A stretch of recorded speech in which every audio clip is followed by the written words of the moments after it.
everyone, and hello everyone. My name is Jonathan Dormish. I am your host for this episode 575 of IGN's weekly PlayStation show. I am joined by Lucy O'Brien. Hello. And Brian Altano. Beyond. Hopefully you'll learn a little bit about PlayStation this week, much as we learned some stuff before the show I can't repeat on air. That's true. But you are going to learn about our feelings about Resident Evil 2. It comes out January 25th. If you're listening to the show, it's a couple days before that comes out.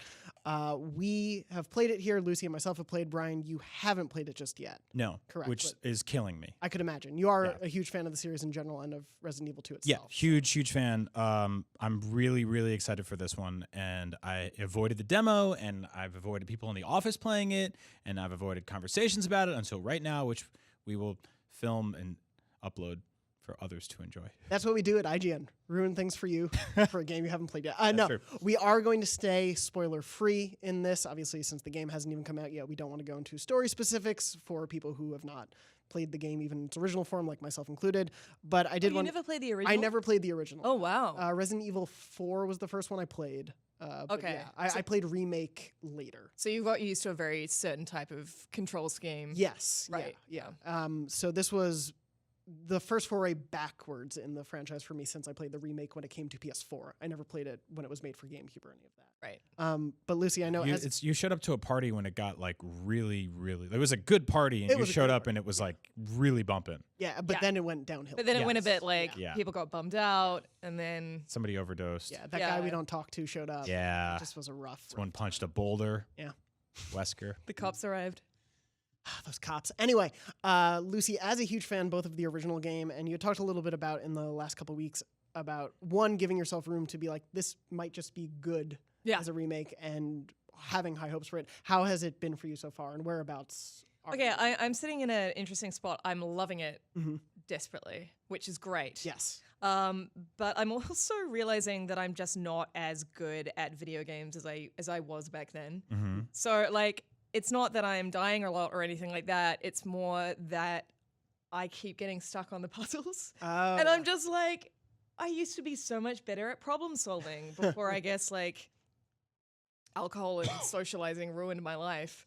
Fair enough. But yeah, it's amazing. It's an amazing remake. I think what makes it so good, and you know, you're gonna hear this a lot across the board, is that it's a remix. It's not a remake. So it feels very much like the original game.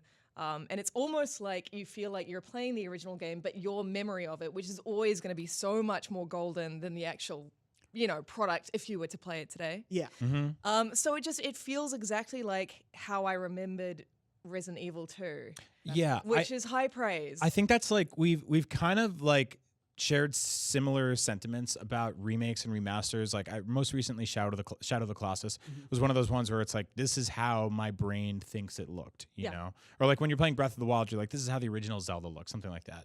Or any of the, the Metal Gear HD collections or anything.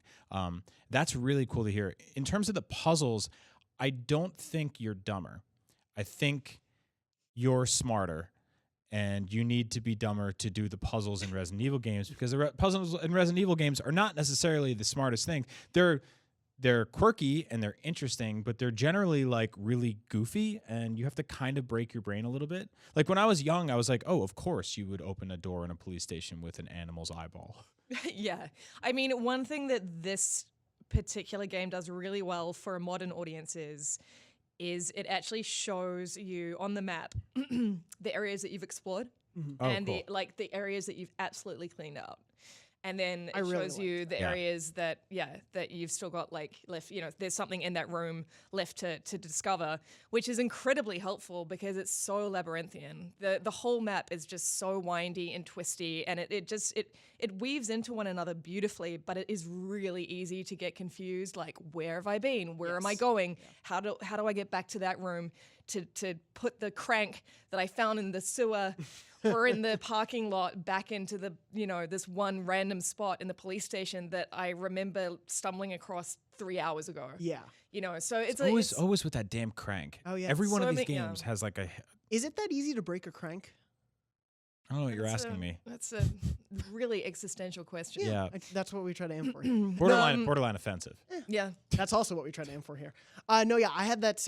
It's weird how something as like modernized as just a well thought out map can make such a difference, because going into it with just a light Resident Evil knowledge, I was really expecting to have to fight the game a little bit in terms of like working against its puzzles and all that. But yeah, knowing when in your inventory, for example, when it tells you, oh yeah, you're done with this item, like there's a check mark, you don't have to keep it in there. Here's where there's still a thing in a room maybe you might need, but it doesn't tell you exactly what you need. I thought like those quality of life conveniences were really nice to have. Yeah, it's been like thoroughly modernized, but like one of my concerns was that going in was that it had the potential to be so modernized that it was stripped of all its scares, because a lot of what made the original so frightening was that and we actually put up a piece from a freelancer about this over the weekend, is that it sort of strips you of everything. And that's the survival horror mantra, is less is more, right? But also, the fixed camera angles had a lot to do with that as well. Like you couldn't see around the corner. Yep. And so whenever you turned a corner, you never knew what was going to appear. And that, that was working within the the technical restrictions of the time. But it also worked so wonderfully from a tension perspective. And of course, this remake doesn't have that. It's more like it's over the shoulder. It's the Resident Evil 4 style. Resident Evil 7 engine, but it's still absolutely terrifying. And like there were so much of that comes down to the fact that I never have enough bullets. Like I'm always running, I'm always weaving, I'm always like sprinting and swearing, and I actually and it is because I'm older, I have to play with the sound down quite low now, because I'm just like, no, the sound is too much. I'm not strapping on headphones. I need to play it like. Oh my god, that sounds awesome. It's pure survival horror. It is horror at its most. You are always vulnerable. You never feel like you're on top of the situation. Yeah, there was a moment that I had inside the police station early on where I was. There's like a locker area, and I went in there and I thought I had cleared out all the zombies in the room ahead of me, and then I went to turn back to the door and I heard some growling, and I was like, oh no, and then just a zombie walks by like the grated window in the door, and I just see his face kind of look in, and it's silly in a way, but it also was like, oh no, he could kill me, right. I can't go out there, I have to like plan the exact moment. And then I just went out, and I was partial to using the knife early on, and I would just knife him like 1,000 times, like while screaming and crying. Yep. Oh yeah. Every time something would happen, I would jump, and my girlfriend, who was sitting next to me watching, was just like, what's going on with you? Are you okay there? It was weird. And one moment that was particularly affecting for me, and forgive me, I don't remember the name of that specific zombie or anything, but the one that's crawling on the ceiling. The licker. Yes. Yeah. When that first popped up, I absolutely jumped out of my seat and dropped my controller. That's the thing about this franchise, and I think it was such a known quantity for a long time. 1, 2, 3, Code Veronica were all felt sort of like they had similar DNA, but that franchise is effectively about surprise. And it was like the first time you always had those door animations, right? As your safety buffer. You were like, I'm safe. And then for the first time, a zombie walked through one of those, and it broke your world, because you're like, this was our moment to be okay. You broke the rules. Yeah, you broke the rules of what this is. Or the first time the dogs jump through the windows, or anything that sort of felt like I'm in this house and there's the environment out there, but I don't interact with it, and then it would bust open. And like old school Resident Evil fans, and this is how the second one originally controlled, will tell you, and I agree to an extent, that the tank controls aided in the terror because you were fighting against them to a certain degree, and because like the way something could die, like you knew that nothing else in the game was using tank controls. Like when the AI would break through a wall or a window or a door, Nemesis would come after you, you'd be like, this guy has full control of his movement, and then you would be like, oh, I have to hold up and down and B at the same time and spin around and roll over here, and like I have 3 different directions to aim. I don't know where I'm going. And so when they moved that stuff away from the franchise, I think there was a lot of fear that you would lose the horror element. And I remember when Resident Evil 4 came out, the first time I was playing that, like the demo where you're running around the town and you had full movement, you still had to stop and shoot, but I remember like not being able to swing around fast enough and getting chainsawed in half and just screaming. And with Resident Evil 7, I think they found brand new ways to sort of reinvent that as well. And, just hiding behind things, or when you're playing it in VR. And so I'm really like proud of this franchise in not only its way to constantly reinvent itself, but also to sort of like that 7 was effectively a reboot of the entire series. And in some ways a remake of the first one, because it's sort of this singular contained environment. And now remaking 2 with some elements of 7 and some elements of Resident Evil Remake, you know, the original like GameCube and PlayStation 1, and then also a lot of stuff from Resident Evil 4. It just really makes me wonder, like, did they finally find that perfect formula of like pleasing people who want action, pleasing people who want terror, and making something that's still fun and puzzly and survival horror-y? Well, I mean, I think it's like an incredible tightrope. Yeah. Because it does do all those things, but it also really satisfies those of us who know the original game really well. Insofar as there were moments that I knew were coming, there were enemy types that I knew were coming, there were encounters that I knew were coming, but they subvert it just a little bit, you know? So it's like, again, it's that idea of a remix. So it is that boss encounter that you remember, but it's just a little different. It's just a little bit like, it's playful. Yeah. They've just done an incredible job at playing with what originally existed and making it just a little different, so it feels more modern, and also it's, you know, like a lot of it is a kind of like loving nod to the original, which I love, because I think that's like it's sacred cow in a lot of ways, right? And I know, like, we've talked about this on the show before. I'm obviously like a huge Star Wars fan. Like the special editions left the sour taste in my mouth, because it's somebody revisiting something that was, you know, pretty much perfect, adding a lot of cool stuff, cleaning up a lot, but then adding a bunch of unnecessary fluff, like the, you know, the entire Jabba's Palace singing number. Don't like it. But like you look at something like Psycho, right, with the one with Vince Vaughn, which is a shot-for-shot remake of the original, loses all of its DNA and basically falls apart. And then Shadow of the Colossus, which was like way more beautiful, but then like something gets lost when it got too pretty. Like if you look at the main character's face, like it's almost too detailed. So I think it's really interesting to find that balance where you go like, we're making fans of the original happy. We're building something new that's not only like a tribute and a nod, but like this, you know, I don't want to say love letter, but something that painstakingly. It is like, you know, it is a cliche to say love letter, yeah. But it is that's what it feels like. It feels like a bunch of really talented fans made this game. Right, and that's so cool from Capcom specifically, because that's like, you know, they've had their missteps. You know, that's the reason like a game like Mighty No. 9 came out, was because they effectively mishandled the Mega Man franchise for so long. And then Mighty No. 9 stole that spotlight. Yeah, exactly. And then they put out Mega Man 11, which I wasn't the biggest fan of, but it was definitely a step in the right direction. So, but it also feels like a massive course correction, as you were saying earlier. Like I look back at 5 and 6 in particular, and they were such. They were such just like, where is this series going? It has no idea what it wants to be. You know, also 6 presenting like a whole bunch of different, like it was just like, okay, we're just going to throw things. It was at the totally wall disjointed. and see what sticks. It feels like it was trying to play almost toward the same audience as the movies were, like a lowest common denominator rather than what people fell in love with it originally for. And speaking to what both of you have been saying about it, Johnny Mohammed from the Facebook group for Beyond, which is facebook.com/groups/podcastbeyond, asked, where does Capcom go with Resident Evil from here? More remakes or Resident Evil 8? And I want to ask both of you as big fans of this entire franchise, because to me, obviously not knowing 3 well, it doesn't seem like it would matter too much significantly, because they're clearly trying to evolve the entire series as a whole. Like between Resident Evil 2 and Resident Evil 7, they've really been trying to push it and both like absolve some of the issues of the past, but also retain what so many fans truly love about it. Yeah, I mean, the obvious answer is the next step is 3, right? Just numerically. But I don't feel that way. I would actually rather see Resident Evil 1 remade in this style, or at least bringing like characters back into a mansion setting would be really cool, because Resident Evil 7 was close to that, but it was also this like, you know, rickety swamp house. But my dream answer is 4, like 4 running in, which is like. Are you worried though about them touching that, like as something that you love so much? No, because I've replayed the original so many times.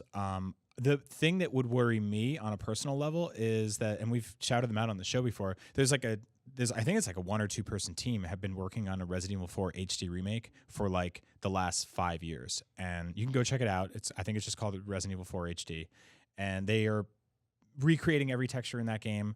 But I think what Capcom would do would be different, because it sounds like what they did with Resident Evil 2 is sort of remix it a bit and change the pacing around and, you know, add some quality of life stuff. I don't think it's as simple as just like taking the old game and porting it to a new system. So my split answer is I would love to see 1 or 4, but I'd be okay with 3. I mean, I agree with all of that, but I also really want to see Resident Evil 8, because I feel like Resident Evil 7 almost achieved greatness, but fell short. Yeah.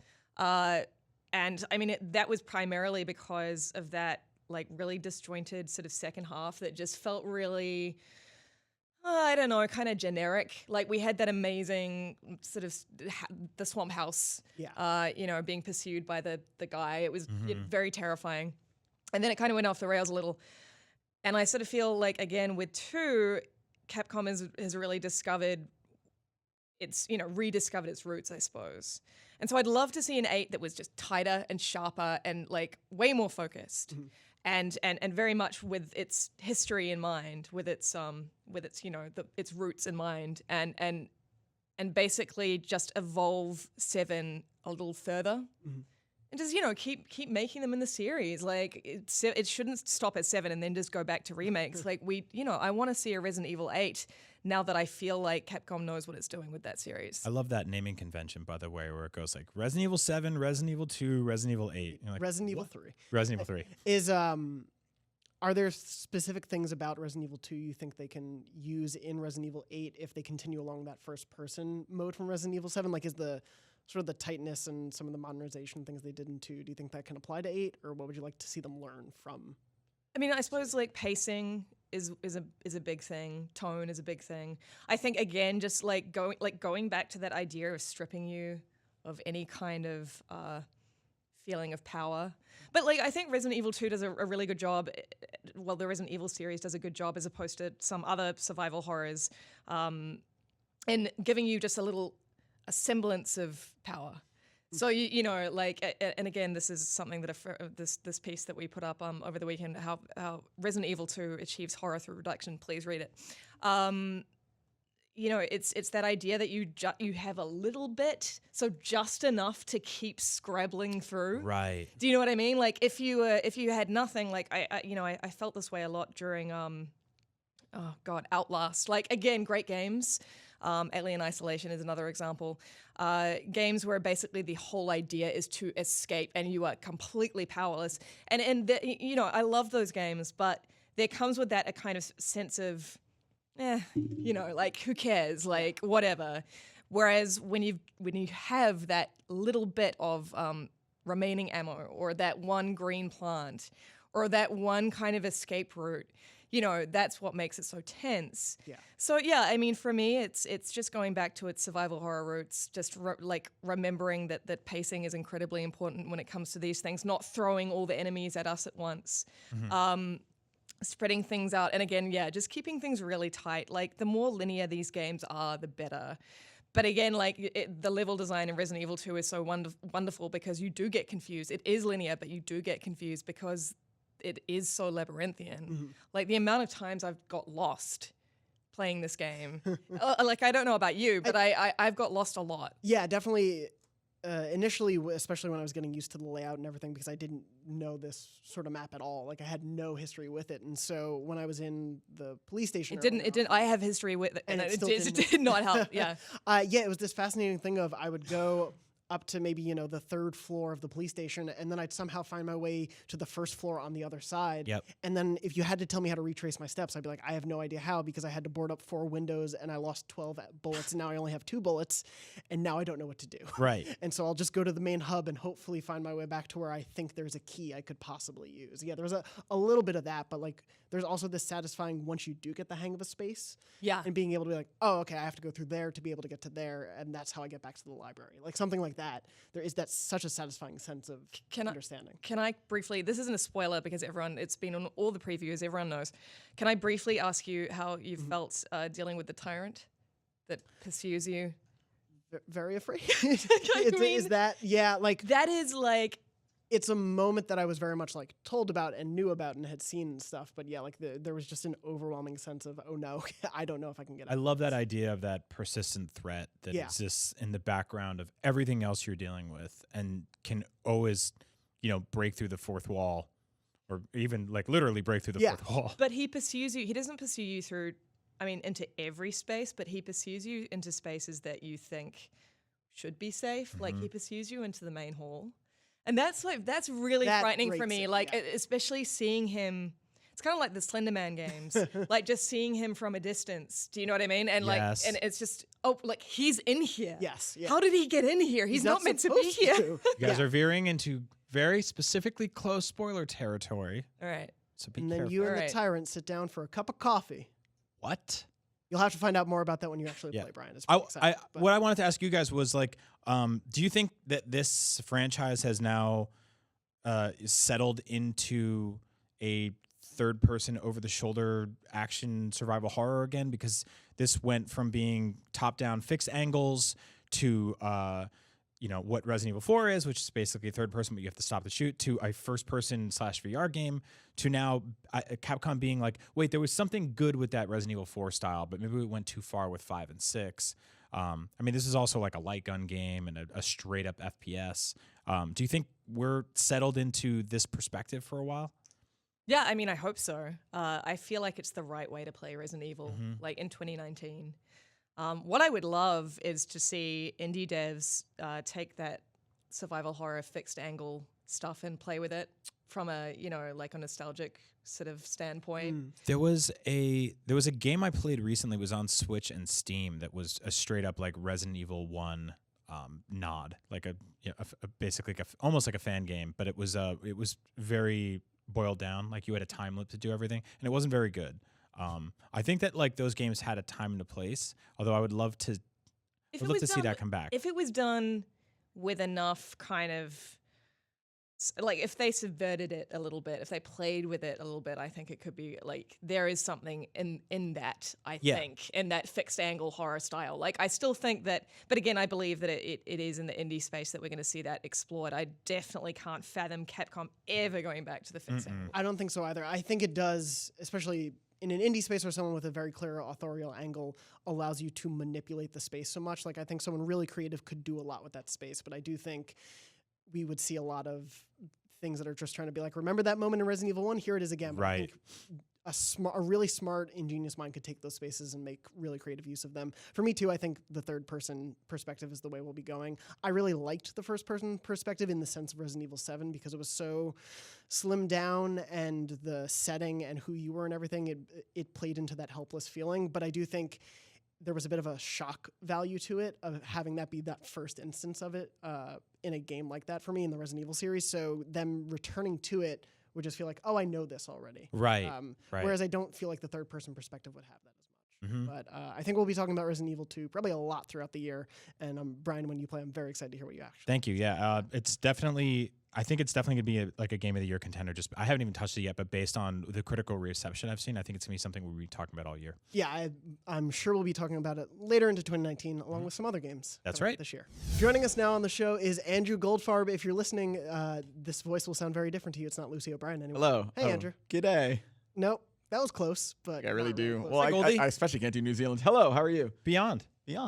Welcome to the show for the first time in 2019. It is my first time in 2019. Yeah. How are you guys? You're doing pretty well. Going to have a fun trophy test for you later. Oh, I'm nervous. Good luck. It'll be fun. I said it like that. Before we get to that test, though, did want to talk about a few other things going on right now. Specifically in the world of PS4 exclusives, first wanted to touch on Dreams. So right now there's a Dreams closed creator beta going on. It started, I believe, like very end of December, so they could still say it counted in 2018.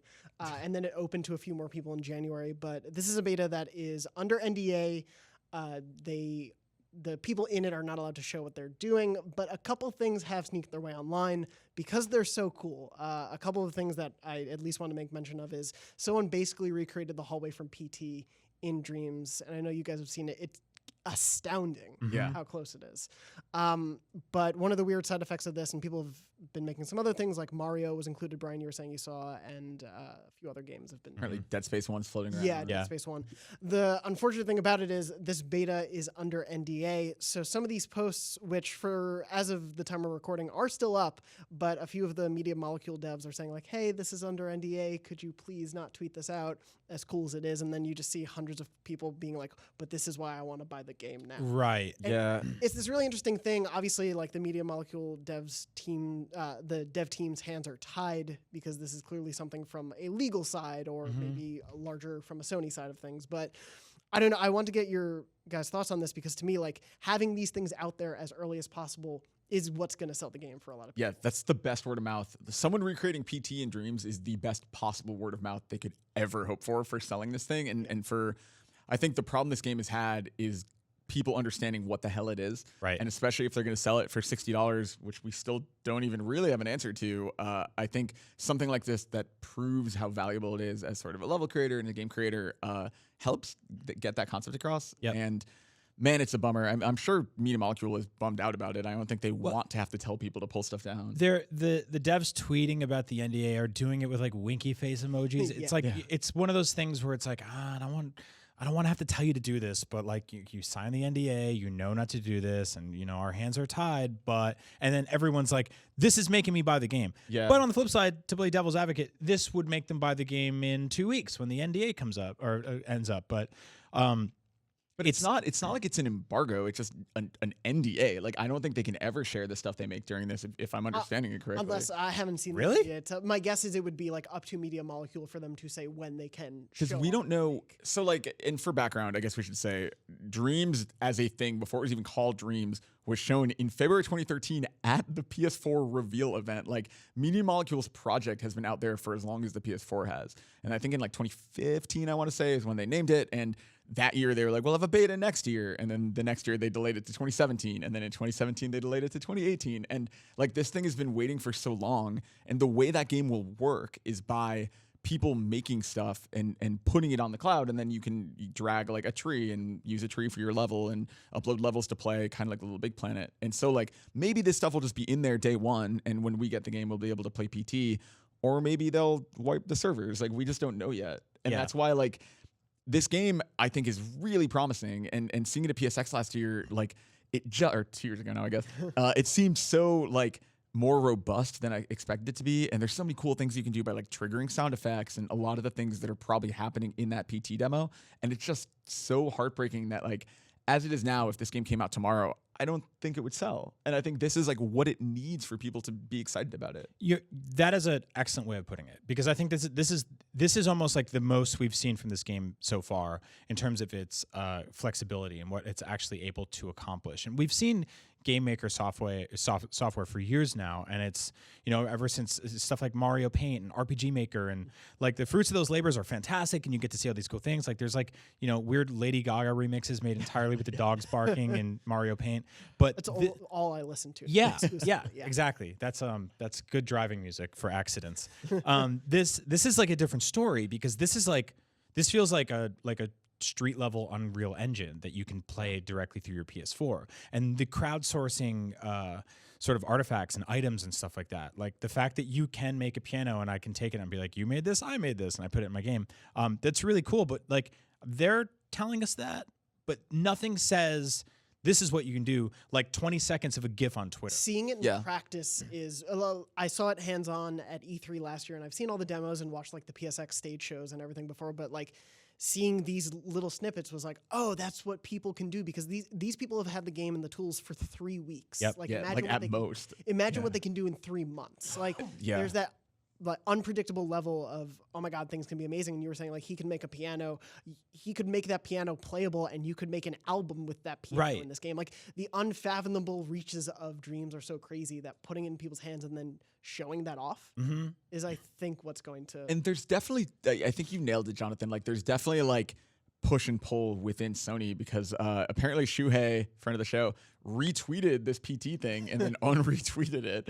So it's like, I definitely get the impression that like they have a reason. Obviously, I'm sure like the game, it is a proper beta, so I'm sure like they're still refining things. Like, it's obviously why it's taken so long. And they probably want to show stuff themselves in a form that can be somewhat manicured. Like they can take all the PT demo and the Dead Space demo, but they can put it together in an awesome sizzle reel. Yeah. That's what they probably want. And there are the obvious copyright things, right? Like I also get why Sony doesn't want to be like, hey, you can ruin every copyright claim ever by stealing other people's IP. Like, but at the same time, like Media Molecule from the beginning in their weekly streams has, created a Batman model and created all these fun things just to kind of show what's possible. And so I don't know, like I just, look, they are far smarter people than me. If they think there's a reason to hold this back, then surely there must be. But I think this game is such a tough sell, and it's crazy to me that for as long as we've known about it, we're theoretically coming to the end of PS4's life within the next couple of years. I just want them to get it out there. I was going to ask, do you think we'll see Dreams on PS4 in a full release, or will they just push this to PS5? Like at this point, obviously I assume you could put it out on both if they start looking ahead, but is there even a reason to put it out in a full release on PS4 this late in the cycle, or just have a larger open beta? Well, the benefit this late in the cycle is tens of millions of units out there and a huge market. But on the flip side, Dreams sounds like a really cool launch game for a next generation console. I think it's interesting. The NDA thing is interesting because the internet is a very like fickle, sort of mass every now and then. Like you can, for every time there's like a really cool PT trailer, there is potentially a PT trailer where the character is repeatedly falling through the geometry to its death and it can't be saved. And somebody's like, Dream sucks, it's broken.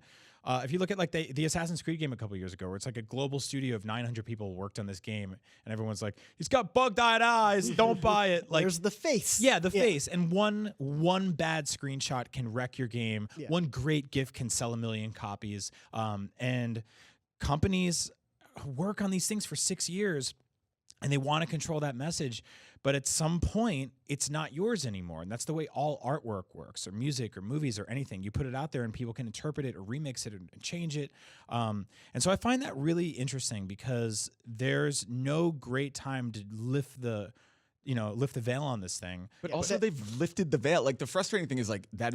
I think you nailed it for every game except this game. Yeah. Only because like this game has been out in the ether for so long. And like, I don't mean this in a dick way. Like I am excited for this game, but like this PT thing is the most press coverage I've seen Dreams get in 2 years. It's just like, it is the first time I've seen people go, whoa, holy crap. And understand what this game is in years of kind of like, I've written about it multiple times. We've done interviews at Media Molecule. Like we've tried to champion this game, but I don't think it's clicking with people. And I just feel like this is a good chance for them to get it out there. I do understand on the like devil's advocate side of it, like you were saying, Brian, of like wanting to at least still, because maybe the game isn't going to release until 2020. Like maybe they do want to still hold that message, because if they did the beta and they're like, no NDA, post whatever you want, we'll get PT, and then also someone's going to make Dick World. Right. So like there's the... Which was like a quarter of the levels in Little Big Planet. Exactly. Little Big Dicks. Like to that game's, focus, it was interesting because no matter what you looked at in Little Big Planet, it was unmistakably Little Big Planet. Yeah.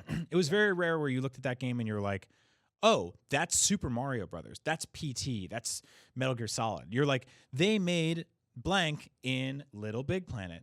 And for this, like, seeing that Dreams demo, if I was just scrolling through Twitter, I wouldn't necessarily know that that's just identifiably Dreams. And I think that's what makes this creation tool so cool. Yeah, I just had the scariest thought of like 2 E3s from now, say Dreams is out, and then a week before E3, someone's like, the Uncharted 5 trailer is on Twitter, and we're like, oh no, what? And it's just in Dreams. It's just. I mean, we joked at E3 a couple years ago that like every third trailer in the conference was going to be a fake out, and they were going to be like, we made this in Dreams. Yeah. That would be so funny if they were just like, just kidding, it's Dreams again. They're like, God of War 2.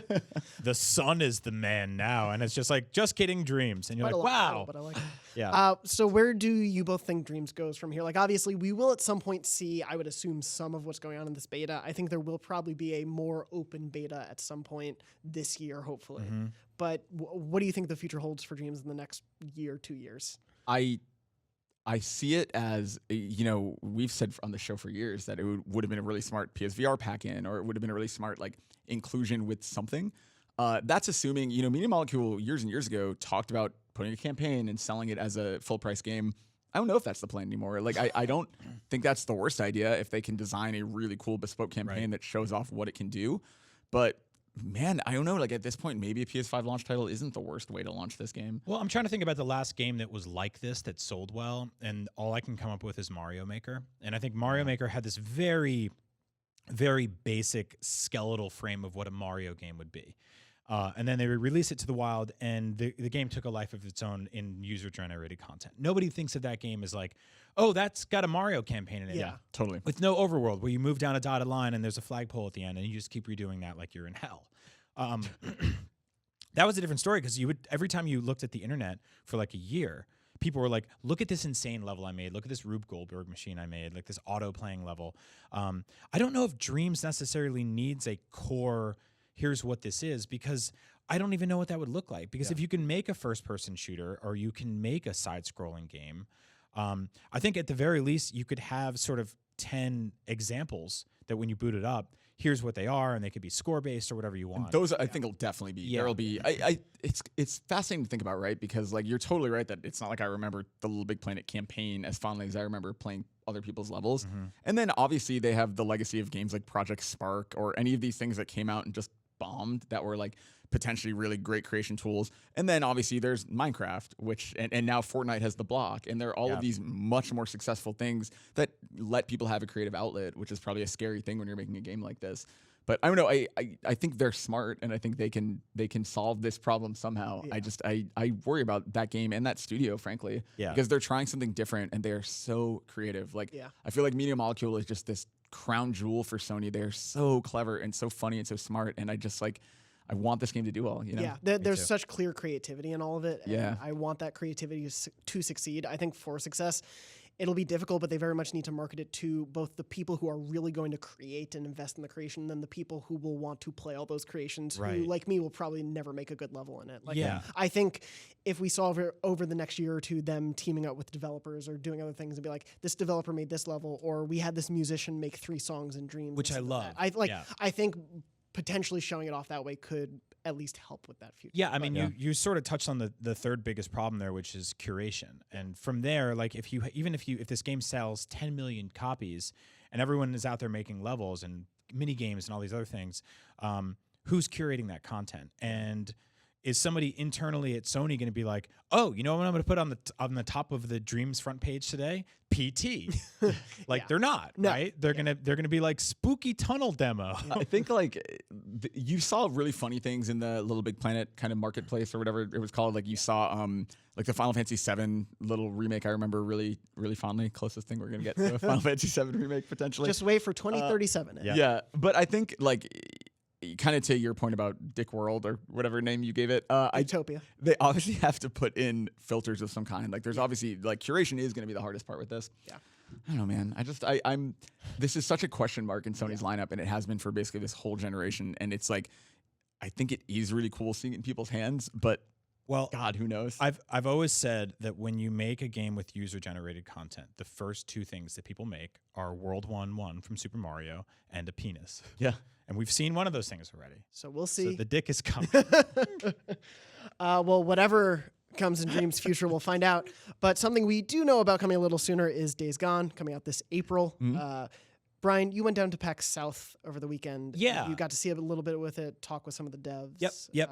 It was really cool. So this was my first PAX South, which is in San Antonio, Texas. It is a smaller, more intimate version of the show you might see on the West Coast or the East Coast in Boston and Seattle. And I haven't been to the Australia one, but I hear that one's cool too. It's like both of these, PAX Australia and PAX South, at least when I went, were PAX Junior kind of like they were much more smaller games, smaller show floor. But the flip side of that is that everybody there was so happy to be there. Yeah, I think there's like you totally nailed it. There's this like really great feeling where they're like, we are not on the coast. We don't get tons of games conventions, but we're all really happy that this is here. And so the the crowd was great. The audience was great. I met a ton of IGN fans who love Beyond and all the other cool stuff we do here. So thank you for coming up and saying hello. I was there specifically for IGN Access, which is essentially like a side brand of IGN where sponsorship content comes into play, and we do cool stuff. Like last year, I was, we had a Old Spice sponsorship, and I was on a hovercraft, playing a video game. Dumb things happen. Sure. And so with this, we actually partnered with Sony to go down and shoot some videos at the Days Gone booth, because they had built a booth from the ground up using, I believe, a bunch of the parts that they've used for other Days Gone activations and booths in the past at E3 and such. From real freakers. And real dead bodies, yes. Yeah. Which I got to look at those jeans, by the way. They're very funny. One of them, we were for sure, like, he was wearing Jenkos. So, yeah, I think like a 90s juggalo was killed. That makes sense. And so I was basically tasked with going down there and talking to fans as they were playing the demo. And so it was technically sponsored content. Yeah. But it was not my job to go like, it's great, and they pay me, because they just pay IGN. I don't even see that money. I mean, we all get paychecks. But so you do? They haven't been paying you? Dude, please don't tell Jonathan about this. Oh, dude, What? yeah, every 2 weeks. 2 weeks? Yeah. Each, like every 2 weeks? Yep. Do you know about the health insurance? Anyway, back to Days Gone. So Yeah, you were saying, so aside from being there for sponsorship stuff, you did see the game. Yeah, so I got to see the game. I got to play the game. I got to talk to Eric Jensen, who is the lead open world designer of the game, this is created by Sony Bend, who is they're in Bend, Oregon, and they had wrapped Uncharted Golden Abyss, which to this day I still think is one of the most ambitious handheld games ever made, and a complete technical marvel that I will never understand how they were able to fully pull off on the Vita. And so they wrapped that game, like 6 years ago, and they went into the planning phases for Days Gone. I believe a day before PAX South started, Days Gone got a release date. It got a collector's edition announcement. It got a trailer. It became real for the first time ever. We've been talking about this game for a long time. Yeah, I think we had, because it was originally February, and then I think they delayed it late last year. Yeah. So we knew April, we knew the date. But yeah, all of that extra stuff I think was new for this. Yes. Mm-hmm. Yes. Yeah. And so Days Gone's had an interesting path, because it was revealed on E3 many years ago, twice in one conference.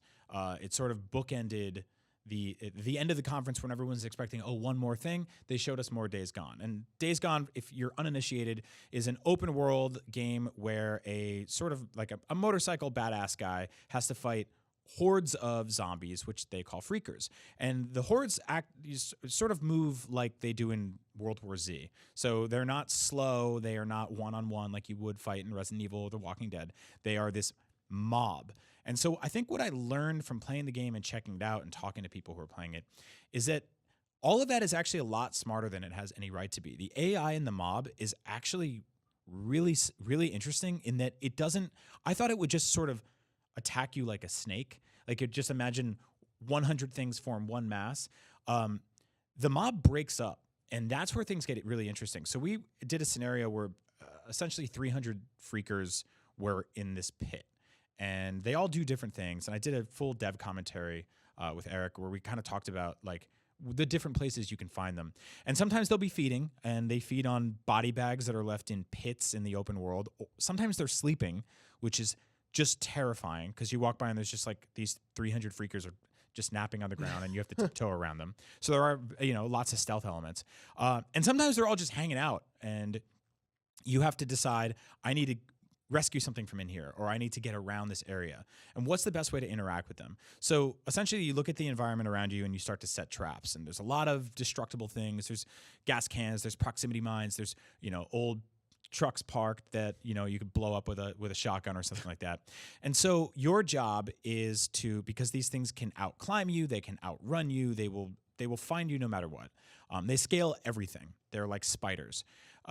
Your job is to basically take this horde of 300 things and chip away at it and soften it until it's just a few, and you can actually start using hand-to-hand combat. Or because if you run in one of these things with your motorcycle or just like a crowbar, it's not going to work. Mm-hmm. And so playing it, I was really surprised at the way that unfolds, because it's sort of like 300, where you want to funnel them all into this like sort of tunnel or canyon that's riddled with explosives, blow them up, chip away at them, and knock down their numbers. And then from there, you can start picking them off one by one. And the thing is that kept catching me off guard is that when you look to your left, there's like 1 or 2. And you look to your right, and there's like 3 or 4 more, and they're climbing up something. They are not just like tunnel vision running at you. And that's where this game gets really cool, because it begins to just sort of overwhelm you. I think this has had a really interesting track record so far, because it's not reinventing the wheel like God of War, and it's not maximizing the potential of the franchise like Spider-Man, and it's not this, breathtaking, emotional, wrought story like The Last of Us. But it's gonna be really cool, and I think because it's not like people have not really equated it to those levels of Sony exclusives. It's getting ignored a little bit, and it still has a lot to prove. And we won't know really until April how the full thing comes together. But I think from what's here right now, people should start paying attention to it, because there's some really interesting stuff going on. So it's really like what you just described is pretty much, I did the first hands-off preview in 2016, right after they revealed it at that conference. And like at that point, that was my whole angle of my thing, was pretty much exactly that. It's like the environment is your friend, like they're coming after you in this wave. And at the time, like that was their big thing, was like kind of the horde tech of the zombies or of the freakers as they're coming at you. And the reason, like as much as we kind of poke fun at the freakers versus zombies thing, they kept saying like these aren't zombies because they sleep, and because they sort of have like some kind of humanity left in them on some level. That I thought was a really intriguing premise. What's weird to me is that it's been 2.5 years, and what I like that part of it and that kind of strategy and avoiding the horde makes sense to me, and I think does seem like they're doing some cool stuff. What I still haven't seen, or they've kind of shown some footage of it, but like I still don't have the best idea of like what you're doing. Like Right. I don't really understand a lot of like Deacon's motivations. We've seen some story stuff, but not a ton of it. And we especially haven't seen that much of the open world itself, because they've talked a lot about like weather and how it'll affect you're driving your motorcycle, and you have to fix your bike and you can get parts for it. And it's like very much a game about the bike as much as anything. And like, that's all the stuff that I still don't have my head wrapped around for a game that's out in 8 weeks. So I got to try a little bit of that stuff, because there were actually the demos were split in half at PAX, and one was based on horde and one was based on story. And the story stuff was basically Deacon shows up at this place where like a friend of his is being mobbed, and he has to rescue him. And there's a gang who are not good guys, and they're not freakers, but they're a gang of people that worship freakers and will basically throw you to them and burn you and maim you. It gets into like very deep, like gross, like Walking Dead territory, where you're like, why do these people exist? How bad is this world? And Deacon was basically tasked in sneaking or getting into this gas station that was like locked down. And so I got to play with traversal and like some mild puzzle stuff, and then getting into this building and basically getting apart like an engine and then getting back out to rescue my friend. And that felt a lot more intimate. And then on the roof of this building were these weird like child freakers, and they're basically like zombie children. And they don't really attack in big numbers. They attack individually, and they jump high, and they're terrifying and gross and awful. And so that entire scenario felt a lot more intimate, like in terms of like, it's not just me fighting 300 idiots. It's like, oh, there's little problems here and there, and then there's actual humans that you're fighting as well that are disgusting. How all of that pans into a massive open world, how all of that connects with your bike, and how the Rager Bears fold in, we still don't know. You guys are completely correct. I feel like we know more, but we still don't know enough. But I know enough now to have my interest peaked. Yeah, sure. I did want to ask, you've spoken a little bit about now like the general horde attacking you, and then also these more intimate attacks. When you're faced with that giant crowd of freakers who can come at you from all sides and don't just have tunnel vision towards you, do the then smaller encounters, whether it's with child freakers or with humans or just a couple of freakers, do those maintain like attention to them, or does it feel like you're just picking off guys no problem? I'd say a little bit of both. I think that like you should never feel comfortable seeing a child freaker, Sure, whatever that is. If you do, just something's gone wrong. Yeah, that just sounds horrible no matter what. And in terms of the combat with the like weird human cult, it felt really gross and visceral. And I would basically walk up. I died 3 times in the same scenario. And part of that was because I was trying to figure out the controls and trying to, cycle between like my spiked bat, which is like something Negan has, or my shotguns. And every single time they overpowered me. And that's just like 3 human characters. And by the 3rd time I shot a few of them and then beat the last one to death with my bat. And the animations on all of that were really, really visceral. Like just watching him just sort of like take the butt end of the bat and smash it into the dude's face. And so those moments felt scary and tense. Also because I didn't want to make too much noise and then alert like this larger group. So even when you're dealing with like these small encounters, there's that fear that there's like 20 or 30 or 300 waiting for you right above a ridge that could turn against you at any moment. So yeah, again, we don't really know how all this is going to come together. I noticed that in the special edition, there's like, if you bought like the full version of the game, it's got like, these upgraded gas tanks and like handlebars, crossbow and so there's going to be a lot of stuff like that. I guess there'll be sort of like, weapon upgrades and vehicle upgrades. And I really want to see how that world comes together. Cause we haven't seen enough. I'm sad there wasn't a PSX because of that, because like we send a pretty small crew to PAX South. And I'm excited to try it out. I really am. Like I trust Ben's pedigree. I obviously trust the output of Worldwide Studios. Like I think Sony is backing this game pretty hard. So like we'll see. It's of like the recent first party exclusives, I just feel like it's the one I've wrapped my head around the least. I mean, not counting Dreams. It's weird going into it in the sense of like going into God of War, going into Spider-Man. I could see generally what the 20 to 30 hours were going to look like. With this, I can see what maybe a half hour will look like or 2 hours, but I don't necessarily know what the 30-hour story will look like. Yeah, and it's like early on, we kind of looked at it as like this weird, almost like a potpourri of a lot of the other Sony exclusives. Like, because looking now, it's like you have like sort of some of the open stuff from Horizon, and like obviously like a lot of people are looking at The Last of Us and kind of similar like zombie fiction things. And like if it's just a bunch of pieces of other things that worked and they're combined, that could work really, really well. Yeah, sure.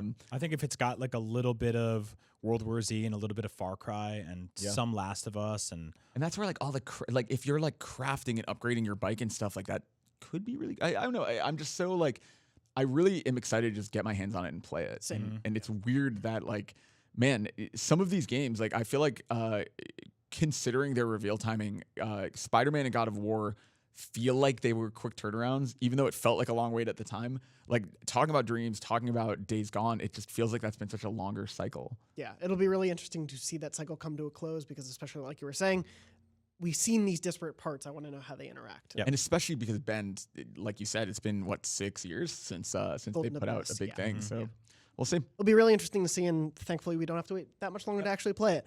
Want to, as I promised before, hit you all with a trophy test. We're going to go. Let's do it.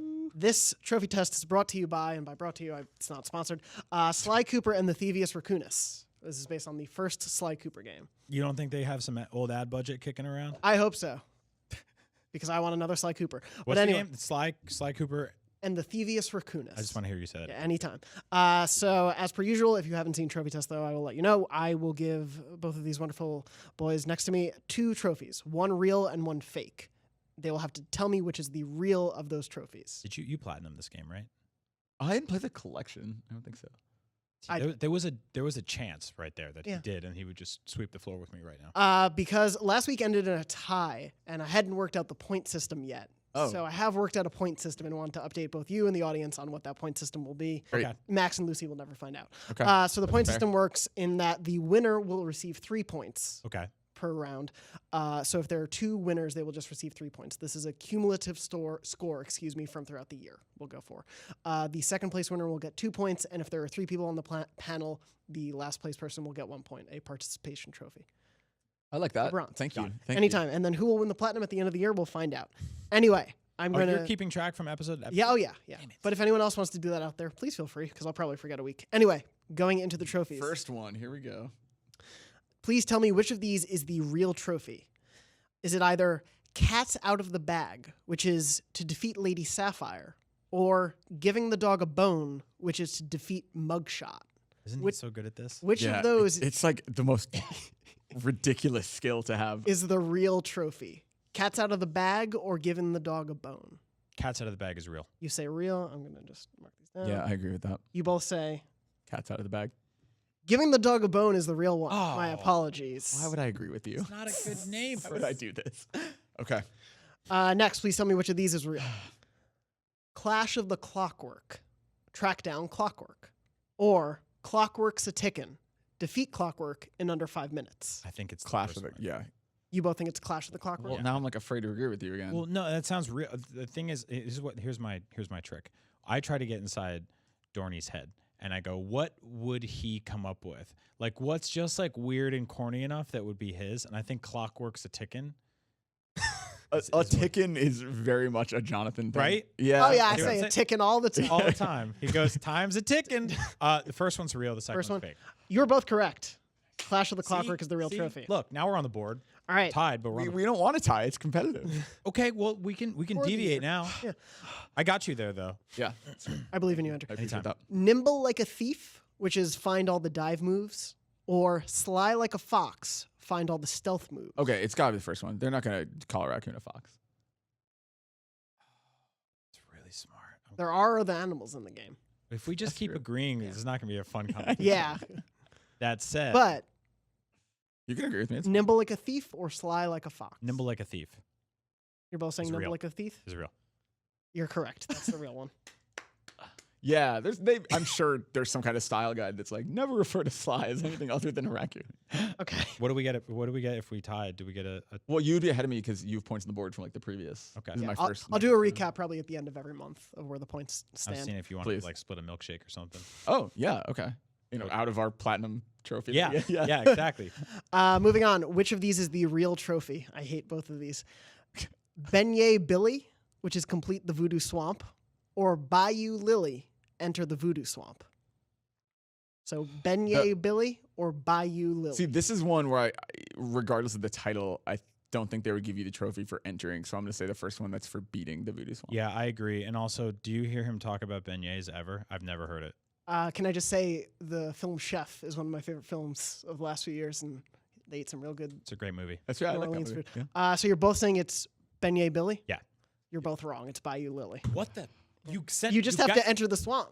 You put me down the bad path. I know. I apologize. I'm sorry. The score is You get a trophy. Oh, hey, you get trophies for Look, hitting I'll buy you start. some beignets with your milkshake. Hey, we're still tied. Still you're smoking that both milkshake. you're both tied 2-2. There are 3 more trophies left. We split cookies earlier. And I that- bought you a cookie, And- and I got my own. We didn't split cookies. We each got one. I also Split cookies makes it sound like we shared a cookie. I also split this weird green tea cake that was in the kitchen, and that wasn't very good. You didn't split that with me. I watched you eat I that. split it with the room. Andrew, I made that cake. Moving on. Is Waterlogged the real trophy? Waterlogged is to learn Suzanne Cooper's water safety technique. Or is Firestarter the real trophy? Firestarter, is learn Benjamin Cooper's firewalk technique. Which of those is the real trophy? Waterlogged or fire starter? Waterlogged. Fire starter. Final answers? Yeah. The correct answer, waterlogged. Hey, Andrew, you got a point. I get my own milkshake. Take My the lead. straw just disappeared. Moving on, 2 trophies left. Is Family Reunion the real trophy? Family Reunion is collect the mementos. Or is it Meeting the Ancestors, which is to find all the blueprints? I wish I could remember this game better. So Meeting Family the Ancestors. What about you? Family reunion. The correct answer is Meeting the Ancestors. Andrew, you got another point. Hey. That would I make like you the Sly winner, Cooper. but we'll do the last one just for fun. Not only do I lose straw, I'm not even allowed into the milkshake restaurant. I to watch have you- to go drink one alone. You have to drink one alone, and I'm sitting outside the window watching you. And my hands are against the mirror. And I'm It's also crying. raining. It's and raining. you don't have an Yeah, umbrella. and you don't care.